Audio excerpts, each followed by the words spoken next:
వ్యాప్తంగా కూడా కొన్ని సబ్ రిజిస్టర్ కార్యాలయాలు వివాదాలకు కేర్ ఆఫ్ అడ్రస్‌గా మారుతున్నాయి. గతంలో భీమవరం టౌన్ సబ్ రిజిస్టర్ కార్యాలయం కూడా ఇదే విధంగా వివాదాలకు కేర్ ఆఫ్ అడ్రస్‌గా మారింది. ఉన్నతాధికారులు కూడా దీనిపై చర్యలు కూడా చేపట్టారు. అదే రీతిలో నరసాపురం నియోజకవర్గంలో ఉన్న సబ్ రిజిస్టర్ కార్యాలయం ఏదైతే ఉందో మొగల్తూరు సబ్ రిజిస్టర్ కార్యాలయం కూడా ప్రస్తుతం వివాదాలకు కేర్ ఆఫ్ అడ్రస్‌గా మారుతుంది. నిన్న ఆదివారం అయినప్పటికీ కూడా ఆఫీస్‌లో ఇద్దరు ఉద్యోగులు కూడా పనిచేస్తున్న పరిస్థితి కూడా నెలకొంది. సబ్ రిజిస్టర్ కూడా లేకుండానే ఇద్దరు ఉద్యోగులు ఆఫీస్‌లో పనులు చేసుకుంటున్న పరిస్థితి. అయితే దీంట్లో శ్రీనివాస్ ఎవరైతే సీనియర్ అసిస్టెంట్ ఉన్నారో తాను, అంతేకాకుండా ఇతర ప్రాంతానికి చెందిన ఒక జూనియర్ అసిస్టెంట్ మహిళా ఉద్యోగి కూడా దీంట్లో విధులు నిర్వహిస్తున్నారు. అయితే దీనికి సంబంధించి ఈ కార్యాలయంలో పనిచేయాల్సిన ఉద్యోగులు కాకుండా పక్కా ప్రాంతాల నుంచి వచ్చే ఉద్యోగులు ఇక్కడ పని చేయాల్సిన పరిస్థితి ఎందుకొచ్చిందంటూ కూడా అక్కడ స్థానికులు ప్రశ్నిస్తున్నారు. అంతేకాకుండా ఆకివీడుకు చెందిన ఒక మహిళా ఉద్యోగి ఇక్కడ ఈ కార్యాలయంలో పనిచేయడం ఏంటని కూడా పలువురు విమర్శిస్తున్న పరిస్థితి కూడా నెలకొంది. దీనిపై ఎవరైతే రిజిస్టర్ ఉన్నారో వీరభద్రరావు ఆయన వివరణ కోరగా,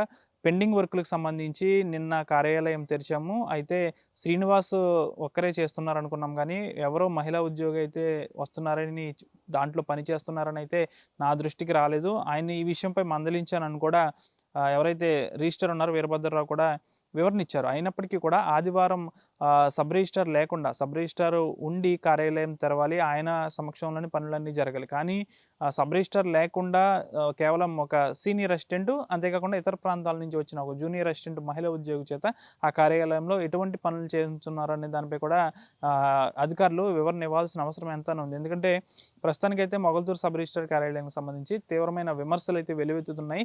ఎక్కడా లేని విధంగా విమర్శలకు తావుతీస్తున్న భూముల్లో రాష్ట్ర వ్యాప్తంగా ఎక్కడెక్కడైతే భూములు ఉన్నాయో అవన్నీ కూడా మొగల్తూరు సబ్ రిజిస్టర్ కార్యాలయంలో రిజిస్ట్రేషన్ జరిగిపోతున్నాయంటూ కూడా కొంతమంది బాధితులు కూడా వాపోతున్న పరిస్థితి. మరి కొన్ని రోజుల్లోనే బాధితులు కూడా మీడియా ముందుకు రాబోతున్న పరిస్థితి కూడా నెలకొంది. మొగల్తూరు సబ్ రిజిస్టర్ కార్యాలయం అవినీతికి కేర్ ఆఫ్ అడ్రస్‌గా మారిందంటూ కూడా అక్కడ బాధితులు అయితే వాపోతున్నారు. గతంలోనే ఈ రిజిస్టర్ కార్యాలయంపై చాలాసార్లు ఏసీబీ రైడ్స్ జరిగాయి. అయినప్పటికీ ఇక్కడ ఉద్యోగులు అయితే ఏమాత్రం తీరు మార్చుకోవట్లేదంటూ కూడా పలు విమర్శలకైతే తావుతీస్తుంది. దీనిపై ఉన్నతాధికారులు ఎటువంటి చర్యలు తీసుకుంటారనే దానిపై వేచి చూడాల్సిన అవసరం ఎంతైనా ఉంది. అంతేకాకుండా ఆదివారం ఉదయం నుంచి సాయంత్రం వరకు కూడా ఆఫీస్‌లో వర్క్ అనేది జరిగింది. ఓకే, వారి ఫర్దర్‌గా పెండింగ్ వర్కులు అనేవి పూర్తి చేసుకోవడంలో తప్పులేదు. అయినప్పటికీ కూడా సబ్ రిజిస్ట్రార్ ఎవరైతే ఉన్నారో ఆయన సమక్షంలోనే జరగాలి ఇదంతా కూడా.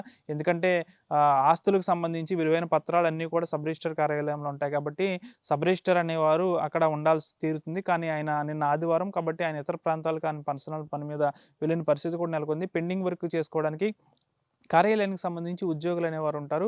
వారు చేసుకోవాలి. కానీ ఒక సీనియర్ అసిస్టెంట్, అదే కార్యాలయంలో పనిచేస్తున్న సీనియర్ అసిస్టెంట్ శ్రీనివాస్‌తో పాటు ఇతర ప్రాంతాల నుంచి ఇతర ప్రాంతం అంటే ఆకివీడు ప్రాంతానికి చెందిన ఒక మహిళా ఉద్యోగిని తీసుకొచ్చి ఆ కార్యాలయంలో పని చేయించడం ఏంటంటూ కూడా పలు విమర్శలకు తావుతీస్తుంది. దాదాపు మొగల్తూరు సబ్ రిజిస్ట్రార్ కార్యాలయం ఇదే విధంగా ఉందా? లేకపోతే మిగిలిన సబ్ రిజిస్ట్రార్ కార్యాలయాలు కూడా ఈ తరహాలోనే ఉంటున్నాయనేది కూడా చూడాల్సిన పరిస్థితి. అంతేకాకుండా నిత్యం కూడా ప్రైవేట్ వ్యక్తులు కూడా సబ్ రిజిస్ట్రార్ కార్యాలయంలోకి ఎంట్రీ అవుతున్నారు. వారి ఆధ్వర్యంలోనే పనులన్నీ కూడా జరుగుతున్నాయంటూ కూడా బాధితులైతే వాపోతున్నారు. మరికొన్ని రోజుల్లోనే బాధితులు కూడా మీడియా ముందుకు రాబోతున్నారు. నిన్న ఆదివారం అయినప్పటికీ పెండింగ్ వర్క్ చేసుకున్నారు. అయితే ఇతర ప్రాంతాలకు చెందిన వ్యక్తులు ఇక్కడికి వచ్చి పనిచేయాల్సిన అవసరం ఏంటంటూ కూడా ప్రశ్నిస్తారు. దీనిపై ఉన్నతాధికారులు ఎటువంటి వివరణ ఇస్తారనేది అయితే వేచి చూడాల్సిన అవసరం ఎంతైనా ఉంది. వీడియో జర్నలిస్ట్ శేఖర్‌తో మనోజ్, ఆర్టీవీ నర్సాపురం నుంచి. మరిన్ని వీడియోస్ కోసం ఛానల్ ని సబ్స్క్రైబ్ చేయండి. లేటెస్ట్ అప్డేట్స్ కోసం వాట్సాప్ ఛానల్ ని ఫాలో అవ్వండి. అండ్ లింక్ డిస్క్రిప్షన్ లో ఉంది.